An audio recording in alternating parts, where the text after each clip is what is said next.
அனைவருக்கும் வணக்கங்க. இன்றைக்கி ஞாயிற்றுக்கிழமை. நம்ம வீட்டில் என்ன ஸ்பெஷல்னாங்க, மட்டன் குழம்புங்க. மட்டன் குழம்பு எப்படி வைக்கலான்னு பார்க்கலாம் வாங்க. ஒரு வடை சட்டி ஒன்று அடுப்பில் வச்சுக்கலாங்க. ஒரு 2 கைப்பிடி மல்லிங்க வெறும் வடை சட்டியில் நல்லா மணம் வர வரைக்கும் நல்லா கைவிடாமல் வறுத்து எடுத்துக்கலாங்க. மல்லி கருகி போயிடக்கூடாதுங்க. நல்லா மணம் வர வரைக்கும் வறுத்து எடுத்துக்கலாங்க. மல்லி வதங்கினதுக்கப்புறங்க அது கூட 1 ஸ்பூன் சீரகமுங்க, 1 ஸ்பூன் சோம்புங்க, ஒரு 2 பட்டைங்க 4ஆக முறித்து போட்டிருக்கிறேங்க, 4 கிராம்புங்க. அதுவும் நல்லா கருகி விடாமங்க நல்லா அது மணம் வர வரைக்கும் வறுக்கணுங்க. அது கூடங்க பச்சை கருவேப்பிலை தழை ஒரு கொத்துங்க. அந்த கருவேப்பிலை சுருங்க வரைக்கும் நல்லா அந்த கருவேப்பிலை மணம் வர வரைக்கும் நல்லா வறுத்து எடுக்கணுங்க. வறுத்து எடுத்துட்டுங்க ஒரு தட்டில் கொட்டி ஆற வச்சிடலாங்க.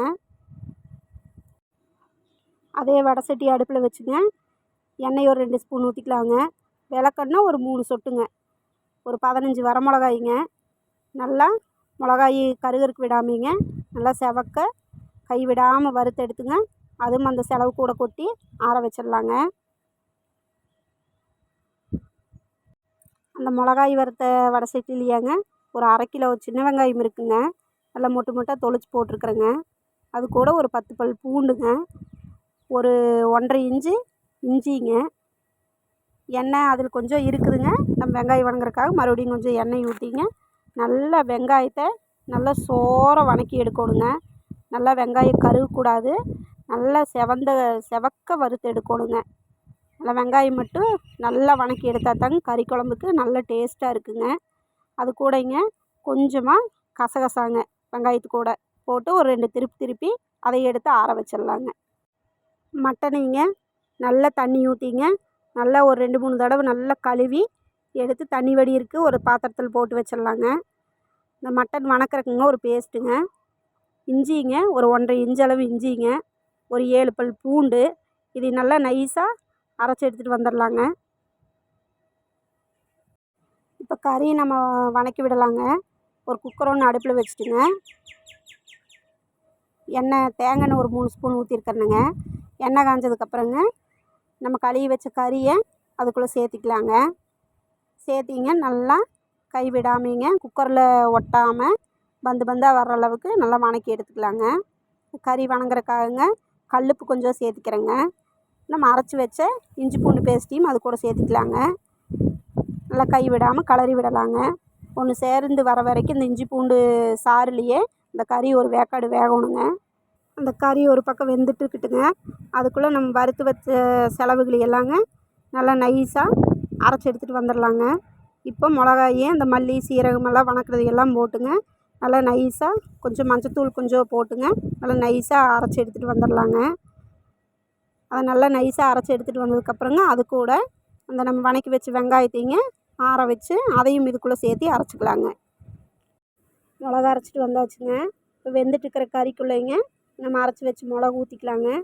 குழம்புக்கு தேவையான அளவு அந்த மிக்ஸி ஜாரை கழுவிங்க தண்ணி ஊற்றிக்கலாங்க. தண்ணி ஊற்றிட்டுங்க நல்லா கலக்கி விட்டு உப்பு பார்த்துக்கலாங்க. உப்பு கறி வேகும்போது வதக்கும்போது போட்டிருக்கிறேங்க. இப்போ உப்பு ஒருக்கா பார்த்துட்டு உப்பு தேவையான அளவு உப்பு போட்டுங்க. தேங்காய் சில்லு கட் பண்ணி வச்சுருக்கிறேங்க. அதையும் போட்டு குக்கர் மூடி போட்டுங்க ஒரு 5 விசில் விட்டு எடுத்துக்கலாங்க. 5 விசில் வந்துருச்சுங்க. விசில் இறங்குனதுக்கப்புறங்க குக்கர் மூடி ஓப்பன் பண்ணி பார்க்கலாங்க. நல்லா கறிங்க பூ போல் வெந்து வந்துருச்சுங்க. நல்லா குழம்புமே ஓரளவுக்கு கெட்டியாக இருக்குதுங்க. இப்போ அதுக்கு தாளிச்சிக்கலாங்க. ஒரு மண்பாத்திரம் ஒன்று அடுப்பில் வச்சுட்டுங்க எண்ணெய் ஒரு 3 ஸ்பூன் ஊற்றிக்கலாங்க. கடுகு கொஞ்சமாக போட்டுக்கலாங்க. கடுகு வெடிச்சதுக்கப்புறங்க ஒரு 10 சின்ன வெங்காயம்ங்க, ஒரு 3 வரமிளகா 2 கிள்ளி போட்டிருக்குறேங்க. பச்சை கருவேப்பிலை தழை கொஞ்சங்க போட்டு அதை வதக்கி விட்டுக்கலாங்க. அது ஓரளவுக்கு நல்லா வதங்கினதுக்கப்புறங்க அந்த குக்கரில் இருக்கிற குழம்பு எடுத்துங்க இதில் அப்படியே அழுங்காமல் ஊற்றிக்கலாங்க. இதில் சிந்தாமல் ஊற்றிட்டுங்க மேலாப்பில் மல்லித்தழை கொஞ்சம் தூவிங்க நல்லா கலக்கி விட்டுங்க ஒரு மூடி போட்டு மூடி வச்சிடலாங்க. நல்லா கறி குக்கர்லேயே நல்லா வெந்து வந்துருச்சுங்க. இதில் மண் சட்டியில் தாளித்து விட்டுங்க ஒரு 2 கொதி வர வரைக்கும் மூடி வச்சு எடுத்துக்கலாங்க. இப்போ சூப்பராங்க நல்லா டேஸ்ட்டாக மட்டன் குழம்பு வச்சாச்சுங்க. இந்த மாதிரி ஒரு தடவை செஞ்சு பாருங்கள், செம்ம ருசியாக இருக்குங்க. உங்களுக்கு இது ரொம்ப பிடிக்குங்க. இந்த மாதிரி செஞ்சு பாருங்கள். இந்த வீடியோ உங்களுக்கு பிடிச்சிருந்ததுன்னா நம்ம சேனலை சப்ஸ்கிரைப் பண்ணுங்கள். தேங்க்யூங்க.